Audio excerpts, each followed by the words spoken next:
My family ignored me for over a decade. Still, I sent them invitations to my wedding. There was no reply. Their seats stayed empty. I lowered my head and my husband whispered, "They'll come. They're still your family." Then the doors burst open. It all started when I was 18. I had just left for college, and for a while everything was normal. My life was one of typical teenage angst mixed with excitement for the future. I was still living under my parents' roof when they sat me down one evening to tell me that they were getting a divorce. It wasn't a complete shock, there had always been tension between them, but I had no idea how deep the cracks went. It was my father's infidelity, something they never openly discussed, but everyone in the family knew it was there. It became the elephant in the room that no one dared address. I was close to my mom growing up. She was always the one I turned to when I needed someone to talk to. But when they split, she spiraled. She retreated into herself, blaming everyone but my father. My dad, on the other hand, distanced himself even further, throwing himself into work and, presumably, into other affairs. My brother, Marcus, didn't care much. By then, he had already begun to show signs of trouble. He was rebellious, always in trouble with the law, and often missing family events. I remember feeling this growing sense of isolation after the divorce. My father wouldn't look at me, my mother wouldn't speak about it. And Marcus, well, he had his own set of problems. It was like I was the only one who gave a damn about holding the family together. My mom would cry herself to sleep at night, and I found myself taking care of her. I felt like the parent in the relationship, and it broke something inside of me. In the midst of all this, I met Daniel. He was different than anyone I had known. I was cautious at first, hesitant to let someone into my world of chaos. But Daniel listened. He understood. He didn't try to fix things, he just was there. It wasn't long before we were inseparable. Daniel's calm presence became a balm for my wounds. He showed me a kind of love I hadn't thought I deserved. I found out I was pregnant a few months into our relationship, and even though we were young, we made the decision to keep the baby. I loved Daniel, and I knew I wanted to raise a child with him. But when I told my parents, it was like someone had slapped me across the face. My mother's reaction was sharp and cold. "You're throwing your future away," she said, almost spitting the words out. She cried, but I could tell it wasn't for me, it was for the life she imagined I'd have, not the one I'd chosen. My father barely even blinked. He didn't care, didn't even bother to speak. And Marcus, of course, wasn't around to offer any support. His response was dismissive at best. I knew that this was it. My family was lost to me.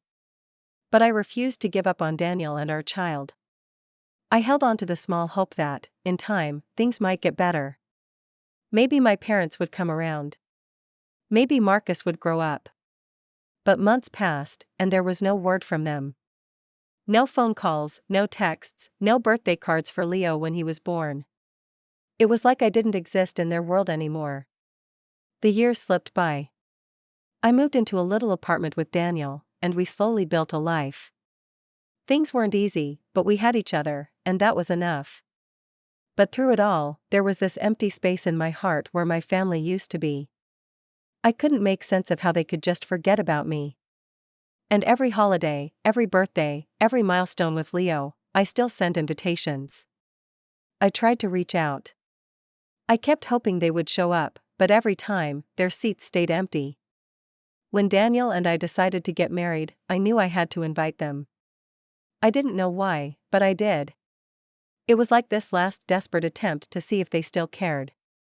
Maybe they'd come to the wedding, maybe they wouldn't. But I had to try. I had to know if, deep down, they still saw me as their daughter. I sent the invitations, one to my parents, one to Marcus, and a few others to distant family members who might care. But, as expected, there was no reply. Not a single response. Not even a courtesy note. I tried to ignore the tight knot forming in my chest, but it lingered. The day before the wedding, I sat in our living room with Daniel, wrapping wedding favors. "Do you think they'll come?" I asked quietly, my voice shaky. Daniel looked up from his work, his brow furrowed. You know them better than I do. Do you think they will? I paused for a moment, my fingers trembling slightly as I folded the small napkin. I don't know. I want them to be there. Even after everything, I want them to be there. He walked over and put his hand on my shoulder. They're still your family, Livia. I know it hurts, but they're still your family. Maybe not in the way you want them to be, but they're family. And that's enough. It didn't help much, but I nodded, swallowing back the tears that threatened to spill. The next day, I put on my dress and stood before the people who did care about me, my friends, Daniel's family, and, of course, Daniel himself. The ceremony was beautiful, but the empty seats haunted me. They were there, in my mind, even if they weren't physically present. As I walked down the aisle, I could barely hold my head high. I tried to push the ache in my chest down, but it wouldn't go away. I kept glancing to the back of the room, half expecting to see them walk in, but the door remained shut. The ceremony was brief, beautiful, and heartfelt, but all I could think about were the seats that remained vacant. I had always dreamed of my parents being there, of them watching me marry the person I loved, of them at least acknowledging the woman I had become. But it wasn't happening. After the vows were exchanged, we moved into the reception.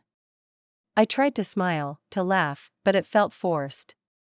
I wanted so badly to believe in Daniel's words. They're still your family. But the truth was, I wasn't sure anymore. Then, as we were cutting the cake, I heard the unmistakable sound of the doors creaking open. I looked up, and my heart stopped. My parents were standing there, awkwardly in the doorway, my mother's eyes flickering nervously, my father's face unreadable. And standing behind them was Marcus, his usual cocky smile replaced with an uncertain expression. For a moment, everything around me seemed to blur.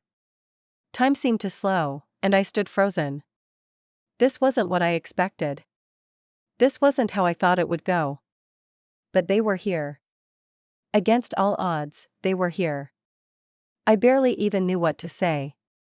My mom took a step forward, her face softening in an unexpected gesture of apology. Livia, she began, but her voice trailed off. She didn't know how to fix what had been broken. Marcus shoved his hands in his pockets and shrugged. Guess we missed the vows, huh? It was the most Marcus thing to say, but I found myself laughing, shaking my head. I wanted to be angry, I wanted to cry, but I was just so damn relieved. They had shown up. Daniel squeezed my hand, his voice low in my ear. Told you they'd come. And for the first time in over a decade, I wasn't sure what was next, but I knew that I was ready to see where this awkward reunion would lead. I couldn't help but watch them as they walked into the room, all eyes turning toward them. My mother looked out of place, her face pale and uncertain. My father walked behind her, his usual detached, almost cold demeanor still intact. Marcus trailed behind, not quite sure of his place either, shifting from foot to foot like a child caught in a lie. It was strange to see them in this setting. Their presence, so sudden, felt like an intrusion. They hadn't been a part of my life for so long, and now, here they were, after all the years of silence, they were back. I didn't know whether to hug them, yell at them, or just walk away. My mom's eyes met mine, and there was a moment of hesitation before she took another step forward. She opened her mouth, but the words didn't come right away. Instead, she just stood there, looking at me like she was seeing me for the first time in years. I could see the guilt in her eyes, but it didn't erase the years of pain. I wanted to believe that this was some kind of magical reconciliation, but it was hard not to feel the weight of all the years we had lost. The time she refused to speak to me, the holidays where I was left alone with only the hope that maybe, just maybe, they'd reach out. My father, still standing at the back of the room, adjusted his tie and cleared his throat, like he was about to say something, but never quite got around to it. It was the same way he had been for years, always hovering, always a little bit removed. He never got involved in family matters, never got involved in my life. And that distance had become too wide to cross. Mom, I began softly, my voice barely above a whisper. Why are you here? After all this time, why now? The question hung in the air, heavy and unanswered. I wasn't angry, not in the way I thought I might be. More than anything, I just felt numb. It wasn't that I didn't want them here, it was that I didn't know how to make sense of their presence. How could everything be fine after so many years of absence? I don't know if it's enough, Livia, my mother finally said, her voice shaky. I don't know if I can make it right. But I want to try. Her words felt hollow, but there was something in her eyes, something that reminded me of the mother I used to know. There was still love there, buried deep under the layers of regret. Maybe it wasn't the apology I needed, but it was something. It was a start. I looked at Daniel, who gave me a small nod of reassurance. His eyes said everything I couldn't bring myself to vocalize. You don't have to forgive them right now. You don't have to make it okay. Just take it one step at a time. Marcus broke the silence next. Well, I guess I missed the whole father-daughter thing. But hey, I'm here now. His casual tone seemed out of place, given the gravity of the moment, but I could almost feel the tension lift slightly. He was always the one to deflect, to make light of serious situations. But it was his way of handling things, like he was still the rebellious, careless kid who didn't quite know how to grow up. I gave him a forced smile. It's okay, Marcus. You're here. That's what matters. But despite the smile, I was still wrestling with my emotions. I had spent so long in this place of anger and resentment, that seeing them here felt almost surreal. I had never imagined this moment happening. I didn't know if I was ready for it. The pain from the past years still lingered just under the surface, like an open wound I had long forgotten how to tend to. And now they were here, as if the years of hurt didn't exist, and everything was supposed to be fine. Maybe we should sit down, Daniel suggested gently, his arm around my waist pulling me back toward the table. It's been a long day, and this is a lot. I didn't want to sit down. I didn't want to sit in front of them and pretend that everything could just go back to the way it was. I wasn't that naive anymore. But Daniel's presence grounded me, and I allowed him to lead me back to the table, where we had been sitting with our friends. We sat in silence for a while, the hum of chatter from the reception swirling around us. Daniel's hand never left mine. His silent support was like an anchor, keeping me tethered to reality. My mother, father, and Marcus found their places at the table. They looked so awkward, so out of place. I couldn't help but feel sorry for them. My father cleared his throat, finally breaking the silence. Livia. I don't expect you to forgive us. I don't think you should, not yet. But we've missed a lot of your life, and I want to be a part of it again. If you'll let us. I didn't know what to say. My throat felt tight, and I could see the sincerity in his eyes, though it didn't make the past disappear. You left me, I said, my voice cracking despite my efforts to keep it steady. You left me when I needed you the most. My father's face darkened, and he looked away for a moment. It was clear that the years had hardened him in ways that were difficult to undo. I know. And I'm sorry. I'm sorry for all the years I missed. I don't expect to make up for them. But I want to be here now. For you. For Leo. Leo. That was the hardest part of all this, the one person who was completely innocent in all of this. My son, my little boy who had never known his grandparents. The thought of him never being able to experience that connection with my parents, it made my heart ache. And I realized that I was no longer just fighting for myself. I was fighting for him, too. Leo's asleep, I said, blinking back the sudden sting of tears that threatened to fall. But, if you want to meet him, I can bring him by tomorrow. My mother's face softened at the mention of him. I'd like that. I'd like that very much. I nodded and looked over at Daniel, who gave me a reassuring smile. The discomfort was still there, of course, how could it not be? But as strange as it felt, this was the first step. They had shown up. And maybe that was enough. We spent the next hour talking, awkwardly at first, but slowly the conversation began to flow. My father made an effort to ask about my life, about my job, about Leo, about Daniel. It felt unnatural at times, but it was more than we'd had in years. We still had a long way to go. I knew that. But maybe, just maybe, we could start rebuilding what had been broken. As the night went on, the reception began to wind down. People started saying their goodbyes, but my family lingered. They didn't say much, but I could see it in their eyes, the desire to make things right, even if they weren't sure how. It wasn't perfect, and it wouldn't be for a long time. But for the first time in years, I felt a small flicker of hope. Maybe things could change. Maybe forgiveness didn't have to come all at once. For now, though, I was content to let time do its work. I wasn't ready to trust them fully. I wasn't ready to dive back into a relationship that had been so broken. But they were here. And for the first time in over a decade, I felt like I wasn't fighting this battle alone anymore. And that, in itself, was enough to give me a sense of peace. The night carried on. My family, though distant and uneasy, stayed. And maybe that was the beginning of something new. The night wore on, the last guests filtering out of the reception hall, leaving only the soft murmur of quiet conversations. It was late, and the gentle hum of the evening's afterglow settled over the room like a warm blanket. Despite the awkwardness and discomfort, there was something different in the air. Something that I hadn't felt in years. A subtle shift, an unspoken understanding that maybe, just maybe, my family had started to realize the gravity of what they had done.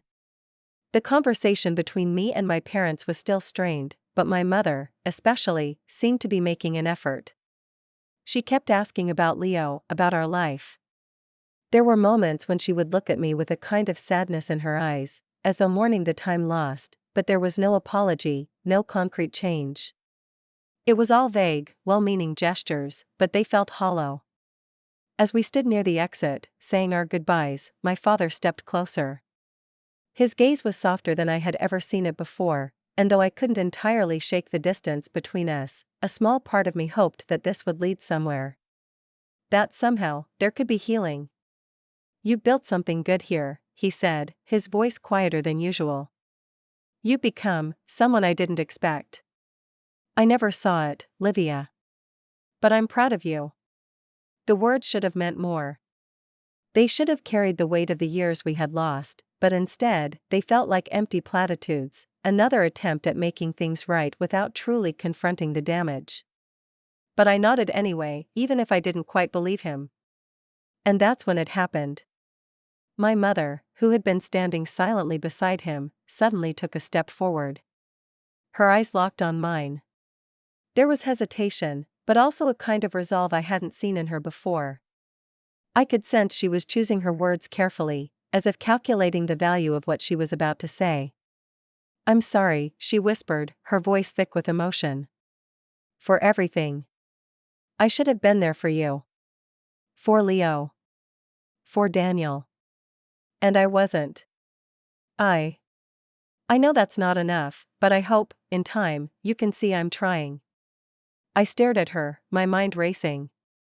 This was it, the apology I'd waited for, but I couldn't just let it slip by unnoticed.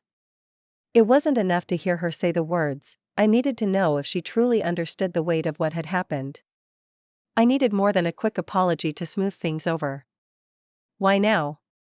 I asked, my voice firm, cutting through the moment. "Why show up after everything? After all the times I reached out and got nothing? What's changed?" She faltered, her eyes looking away for a second, then returning to mine with a new, sharper clarity. "We've had time to think," she said quietly. "I've had time to think about the mistakes we've made. And I think I've come to realize that I was wrong. I was wrong to shut you out, to punish you for things that weren't your fault." The weight of her words didn't make it easier. It didn't erase the years of emotional neglect, the holidays I spent alone, the phone calls I never received. I couldn't just let go of the years of hurt. But at the same time, there was a flicker of something else, something I hadn't felt in years. A hope that maybe this was the beginning of something real. that maybe, even though the wounds were deep, they could begin to heal. Daniel, standing beside me, squeezed my hand once more. He'd been patient through the entire evening, understanding that I needed time to process. I turned to him, seeking his quiet support, but there was a softness in his eyes that told me he understood what was happening in this moment. Livia, my father spoke up again, his voice more hesitant now. We've been awful to you. And to Daniel. And to Leo. But I want to make things right. I don't expect you to forgive us all at once, but I hope you'll let us try. I took a deep breath, letting the words sink in. The past was never something I could forget, nor would I pretend that everything was suddenly perfect.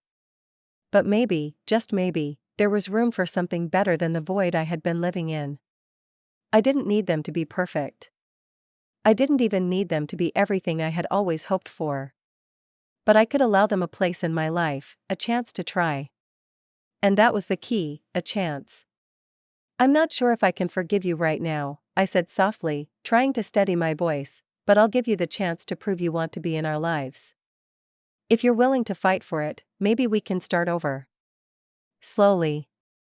I could see my mother's eyes shimmer with unshed tears, but she nodded, taking a step closer to me. I'll fight for it. For you.